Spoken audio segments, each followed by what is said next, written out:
The world of Gyora is rich in cultures, found in kingdoms and republics, from the largest of empires, spanning half the planet's surface, to small clans and tribes living in isolated areas. Scholars cannot name them all, for there are too many.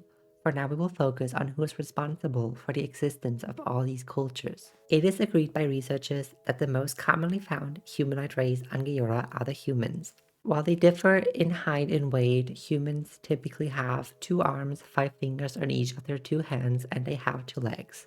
Humans are able to be born with a sensitivity toward magic, meaning they are either born as an elemental mage that can control one or more elements, or a few may have deeper and grander magical energies in them that allow them to become sorcerers. Next to humans, there are the Anotare, a humanoid species very similar in appearance to humans. Instead of having round, have slightly elongated slitted pupils. When their species first evolved, the Anotare lived in dark and thick woods, but also caves, and researchers believe their eyes adapted to see better in the darkness.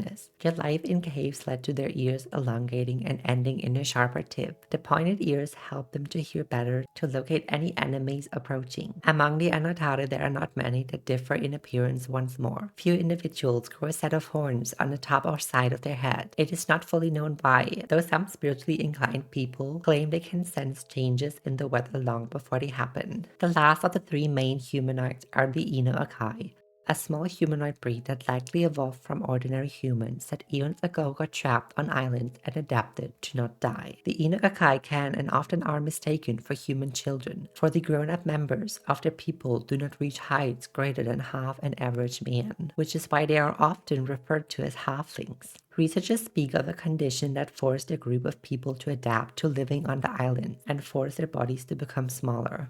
Not only is the result a smaller body, but also the fact that their hands only have 4 digits, 3 fingers and 1 thumb. Their feet as well have only 4 toes, which are elongated to help them climb rock walls and trees. Humans, Anotare, and the Inu-Akai are the big 3 humanoid species that all scholars around the world know to exist. The 3 can be found on every continent of the world, and therefore need no proof of their existence. Among all 3 of the species, individuals are able to be born with sensitivity to magic. It means all of them are able to become mages, and some even become sorcerers. Unlike the following species that are often believed to only exist in legends and myths of older days, the same way that a new species of animals or plants is discovered, a humanoid race must be observed by at least 2 independent researchers that confirm the existence. While the following species are partially confirmed, there are still many scholars in doubt about them, since they cannot be found all around the planet.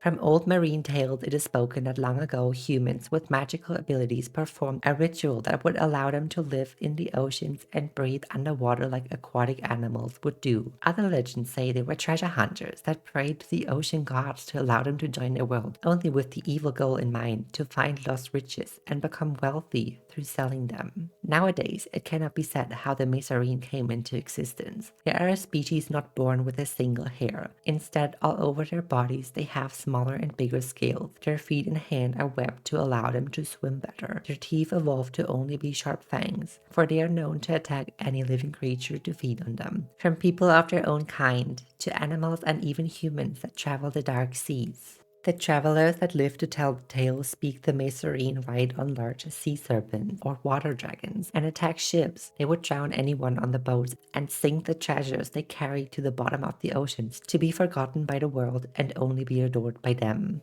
Other sources speak the Mesarine idealized the Zaradin and wanted to become just like them. The Zaradin are often referred to as merpeople or the merfolk. They're humanoids with the upper body of humans and their lower half being a tail like that of a fish. The Zaradin believed they were created through a goddess of the ocean who appeared in the form of a fish. One day she surfaced the waters and found humans living along the shores of islands and fell in love with them. To join her love for the ocean and the surface, she herself became the first of the species and forever changed those who agreed to it, and thus a new species was born. The Zaradin live in shallow and often warm waters. They do not go into the cold depths where the Mesarine can be found. The last of the partially confirmed species neither lives in shallow waters nor deep waters. They can instead only be found in one place on Gyora, in the depths of the wilderness Kogutu, a deep tropical jungle that natives shy away from, because inside are said to live demons and monsters. The word is of the Gyarki, large, lizard-like reptiles, as tall as humans that walk on their 2 feet and hands. The natives say that dark sorcerers and criminals that were exiled from their communities lay with the beasts of the jungle to create protectors to hide settlements and scare away anyone that comes too close. The Gyarki have long and sharp claws on their hands and feet. They have only fangs that drip poison and paralyze anyone that was bitten. The tribal elders warn anyone from wandering too deep into the jungle, for they will only be used in cursed experiments and only find torture. If this is the truth or only a tale to scare away children,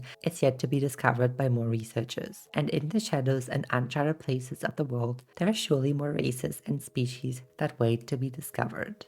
And with that, we're nearing the end of the video, and I really hope you enjoyed watching it. I had a lot of fun making the video. Making this video was so fun for me because it made me realize just how long some of these species have been with me, like for more than half a decade. Some of these species have existed, which is crazy because 5 years is such a long time. At the same time, it feels like it's been super short, but also that these species have existed or been with me for much longer. I don't know if that makes sense. Something I also realized, there's 2 species I couldn't even talk about because speaking of them or like describing them, explaining how they came to be, what they are, would spoil my books that I'm working on, so it's not going to happen.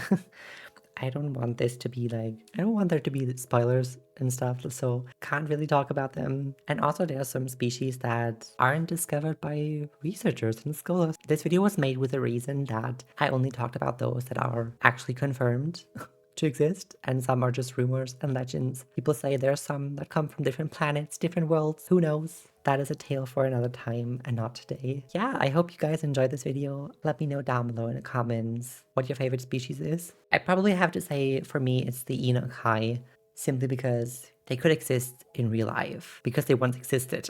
They're based on the Homo floresiensis, which is a humanoid species that actually existed on our planet, which are called the real-life hobbits because they were actually short and they had what is called insular dwarfism, which just means that large animals become small in order to survive, which is so interesting. So with creating this, I thought, what if they didn't die out? Like, what if they existed still? And that was really fun. I hope I will see you again in my next video very soon, simply because I don't want there to be another 1.5 months between uploads. That is not ideal. I will see you again next time. Goodbye!